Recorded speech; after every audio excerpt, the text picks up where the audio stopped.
त्या मुलीला घेऊन तो बाप पंढरपूरला निघाला. चंद्रभागेचं स्नान केलं, देवाच्या दर्शनाकरता बारीला लागले. मंदिरात पोहोचल्याच्या नंतर बारीला लागली, दर्शन झालं.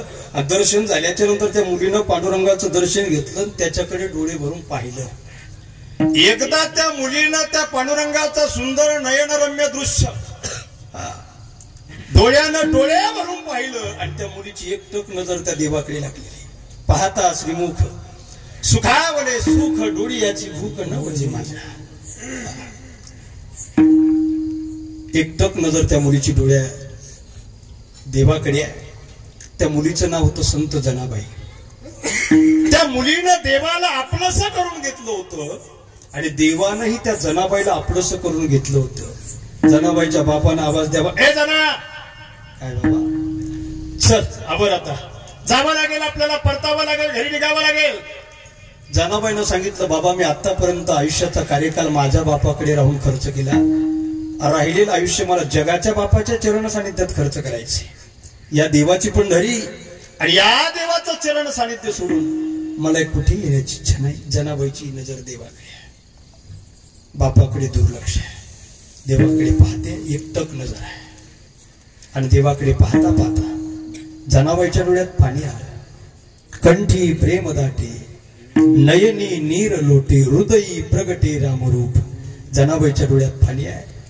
बाप हट्ट करतोय, चल जना जावं लागेल. जनाबाई ऐकायला तयार नाही. जनाबाईने विनवणी केली, बाबा जाता तुम्ही, परत येणार नाही. कितीही तुम्ही हट्ट करा, किती आग्रह करा, माझा हट्ट मी सोडणार नाही. देवाच्या चरण सानिध्यात राहण्याचा पवित्र आणि चांगला हट्ट मुलीचा बघितला आणि बापानं ठरवलं, आता आपल्या लेकीला देवाच्या मंदिरात सोडायचं. बाप निघाला, पण जनाबाईच्या बापाच्या डोळ्यात पाणी आलं. आणि साहजिक आहे महाराज, एखादा बाप आपल्या लेकीला सासरी पाठवताना जेवढा दुःखी होत नाही ना, त्याही पेक्षा अधिक दुःखी जनाईचा बाप झाला होता. कारण हा बाप आपल्या लेकीला सासरी पाठवत नव्हता, तर देवाच्या मंदिरात सोडून निघाला होता. जनाबाईच्या डोळ्यात पाणी आहे, जनाबाईच्या बापाच्याही डोळ्यात पाणी आहे. पण जनाबाईच्या बापाच्या डोळ्यातलं पाणी जनाबाई नावाच्या लेकीसाठी आहे आणि जनाबाईच्या डोळ्यातलं पाणी विटेवरच्या बापासाठी आहे. अखेर जनाबाईला निरोप देऊन बाप निघाला. डोळ्यात अश्रूंचा बांध फुटलेला आहे. आणि त्यावेळी नामदेवराय नावाचे संत दरबारात आले आणि नामदेवराय जनाईच्या वडिलाला म्हणतात, बाबा चिंता करू नका तुमच्या जनाबाईची. या पंढरपुरात तुमच्या जनाबाईचा आजपासून मी लेकीसारखा सांभाळ करेल. आणि जनाबाईच्या बापानं जनाबाईचा हात नामदेवराय नावाच्या संताच्या हातात दिला आणि जनाबाईच्या जीवनाचं कल्याण झालं. जीवाचा हात ज्यावेळी साधूच्या अथवा संताच्या हातात जात असतो ना सज्जनो, त्यावेळी जीवाचं कल्याण होत असतं. इथं जमलेल्या आईंनो आणि इथं जमलेल्या वडिलांनो, एक वाक्य घरी घेऊन जा. आपल्या लेकरांच्या आयुष्यात आपल्या लेकरांचा हात नेहमी चांगल्या लोकांच्या हातात द्या. आपल्या लेकरांचं कल्याण झाल्याशिवाय राहणार नाही.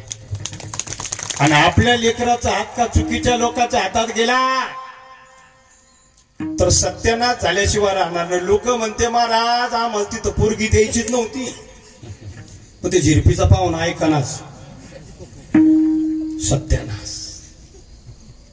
नामदेवराय घरी घेऊन गेले 14 लोकांचं कुटुंब नामदेवांचं. राजाई गोनाई दोघी सासू सुना, सगळं कुटुंब 14 लोकांचं. सगळ्याचा स्वयंपाक जनाबाई करायच्या, जात्यावर दळण जनाबाई दळायच्या, गौऱ्या जनाबाई थापायच्या, सडा संमार्जन जनाबाई करायच्या, भांडे घासायच्या, कपडे धुवायच्या. आणि सगळ्या कामात मदत करायला देव विटेवरून नामदेवरायांच्या घरी जायचा. सगळी कामं देवानं केली. वेळ प्रसंगी जनाबाईच्या डोक्यात वा झाल्या. काय झाल्या महिला मंडळ? वा झाल्या. इकडे होतात का? होतात का? होतात नाही?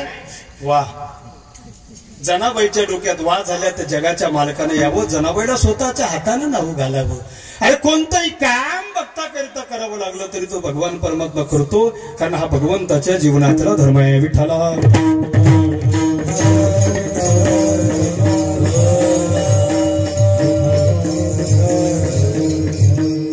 सज्जन हो, भगवान परमात्म्याच्या जीवनामध्ये अवतरित झाल्याच्या नंतर त्याच्या वाट्याला येणारा नव्हे, ज्या धर्माकरिता त्या धर्माचं रक्षण करण्याकरता तो जन्माला येतो, त्या धर्माचं पालन भगवान करतात. साधू सुद्धा या भूतलावर जन्माला येताना आपल्या धर्माचं पालन करतात. एकतर देवते संत निमित्त त्या प्रतिमा. देव संत आणि संतच देव आहे. अवतार कार्यानुसार भगवान परमात्मा संतांच्या रूपाने अवतरित होतात. ज्या ठिकाणी शस्त्र हातात घेण्याची गरज आहे त्या ठिकाणी भगवान आहे, आणि ज्या ठिकाणी शास्त्र हातात घेण्याची गरज आहे त्या ठिकाणी संत आहे. मूळ अर्थाने देव ते संत. संतच देव आहे आणि देवच संत आहे. भगवान परमात्म्याचे अवतार असणारे संत आणि देव स्वरूप असणारे संत या भूतालावर जन्माला आल्याच्या नंतर खऱ्या अर्थानं धर्माचं पालन करतात. संत जीवनातला काय धर्म आहे सज्जना? संत जीवनातला धर्म आहे बुडत हे जन न देखावे डोळा, येतो कळवळा म्हणून ये, किंवा येतो हिताचा कळवळा. अज्ञानाच्या अंधकारातून जाग करून ज्ञानरूपी प्रकाशाकडे घेऊन जाण्याचं काम साधू करतायत. अंधश्रद्धेच्या अंधकारातून जाग करून श्रद्धेच्या प्रकाशाकडे घेऊन जाण्याचं काम साधू करतायत नव्हे. प्रत्येक जीवाला संसाराच्या गाढ झोपेतून जाग करून परमार्थाच्या दिशेने घेऊन जाण्याचं काम साधू करतायत. पवित्र दुर्लभ असता नरदेह तुम्हाला आम्हाला मिळाला. मिळालेल्या नरदेहाचं महत्व तुम्हाला आम्हाला कळावं याची जागृती करण्याचं काम संत करतायत. नवे प्रत्येक मनुष्य योनीमध्ये जन्मलेल्या प्रत्येक जीवाला एक अनोखा आणि भगवत प्राप्तीचा उपदेश करण्याचं काम संत करतायत, साधू करतायत. हा साधूच्या जीवनातला धर्म आहे. संसाराच्या गाढ झोपेतून जागा करण्याचं काम साधू करतायत. तुम्हाला आम्हाला जागा करतात यात नवल नाही. संत तिघांना जागा करतात. संत देवाला जागा करतात. उठा पांडुरंगा प्रभात समयो पातला. मी असं म्हणतो, आठवलं मना वाटलं तू म्हणा जा, म्हणजे असं काही नाही गो प्रमाण देऊ नये. उठा पांडुरंगा प्रभात समयो पातला. देवाला जागा करतात.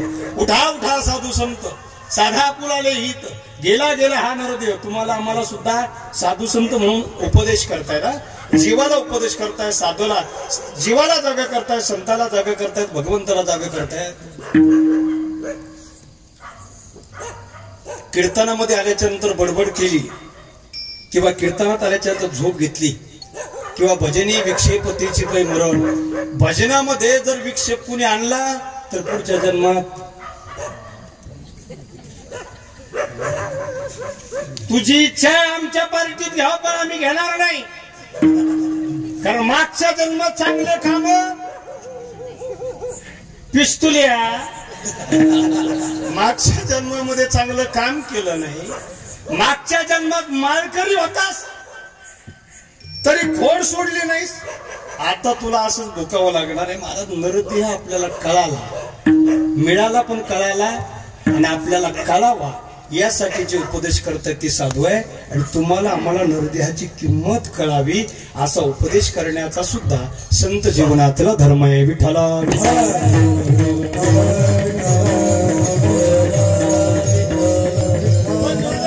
समाजाचं या जगत कल्याणाकरता अवतरित झालेले संत या जगाला कधी कळाले नाही. मी नेहमी सांगतो गड्या, संत जर या जगाला कळाले असते तर जगात जेवढे संत झाले नाही तेवढे एकट्या महाराष्ट्रात झाले. महाराष्ट्राला संत भूमी म्हणतात, पण महाराष्ट्रात जन्मलेले संत महाराष्ट्रातल्या लोकांना कळाले नाही. जर आमचे संत आम्हाला कळाले असते तर अलंकापूर क्षेत्रामध्ये निवृत्ती दादा, सोपान काका, ज्ञानदादा आणि मुक्ताबाई 4 भाऊंड सिद्धपीठाच्या परिसरात मायबापाविना वास्तव्य करताय. अरे सकाळी प्रभातेच्या वेळी ज्ञानोबरांनी भिक्षा मागण्याकरता आळंदीमध्ये जावं. पहिल्या दारात जाऊन आवाज द्यावा, ओम भवती भिक्षां देहि. कोणी यावं माझ्या माऊलींच्या झोळीत भाकरी टाकावं, कोणी यावं माझ्या माऊलींच्या झोळीत कचरा आणून टाकावं, कोणी माती टाकावी, कोणी ज्ञानोबरांच्या अंगावरती भिरकावणारा दगड फेकावं, कोणी माझ्या माऊलीच्या अंगावर थुंकावं, कोणी एखादी शिवी द्यावं. प्रत्येकाच्या शिव्या शाप झेलत माझ्या माऊलीने पुढे जावं. ज्ञानोबरांची सावली अंगावर पडली म्हणून आम्ही बाटलो म्हणून इंद्रायणीचं स्नान करणारी माणसं त्या काळी आळंदीमध्ये होती. आज ज्ञानोबरांचं तोंड पाहिलं तरी बाटलो म्हणून इंद्रायणीचं स्नान करून स्वतःला शुचिरीभूत झालो असं समजणारी माणसं आळंदीमध्ये होती. ज्ञानोबरांचं तोंड पाहायला सुद्धा नको म्हणणारी माणसं आळंदीत होती. त्याच ज्ञानोबरांच्या समाधीचं तोंड पाहिला या कार्तिकी वारीमध्ये 10 तास इंद्रायणीच्या पलीकडे बारीला थांबावं लागतं. महाराज संत आम्हाला कळाले नाही. जर संत आम्हाला कळाले असते तर आळंदीमध्ये ज्ञानोबरांना त्रास द्यायला माणसं काही बांगलादेशातून आली नव्हती. आपल्या लोकांनी त्रास दिला महाराज, आणि आपल्या धर्माचं वाटोळं आपणच केलं. ऐसे कलियुगाच्या मुळे झाले धर्माचे वाटोळे. कलियुगामुळे म्हणजे कोणामुळं? कलियुगातल्या आंबडचे लोक चांगले आहेत म्हणून सत्ता करते. आंबडचा सत्ता चांगला होतो, कुणामुळे होतो? आंबडच्या लोकांमुळे होतो. आणि कलियुगामुळे धर्माचं वाटोळ झालं म्हणजे कुणामुळं? कलियुगातल्या लोकांमुळे झालं महाराज. आपल्या धर्माच्या लोकांनी आपल्या धर्माचा विध्वंस केला महाराज. छत्रपती शिवरायांचा एक फोटो बघा. त्यांच्या उजव्या हातामध्ये तलवार आहे, डावा हात खाली आहे आणि पाठीवर ढाल आहे.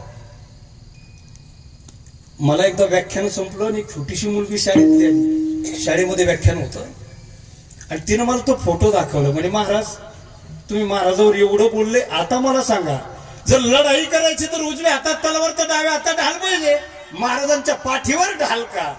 मी उत्तर दिलं, महाराजांना माहिती आहे समोरून किती बलाढ्य शत्रू आला तर त्याचा निपात करण्याची धमक या भवानी तलवारीत आहे. पण आपलेच ज्यावेळी आपल्या पाठीत खंजीर खुपसतात ना त्यावेळी पाठीवर ढाल असणं गरजेचं आहे. महाराजांच्या पाठीवर ढाल त्यासाठी. आपल्या धर्माच्या लोकांनी आपल्या धर्माचा विध्वंस केला. आपल्या धर्माचं वाटोळ कुणी केलं? आपण केलं. आपल्या संतांना त्रास कुणी दिला? आपण दिला. महाराज तुकाराम महाराजांना देव त्रास कुणी दिला?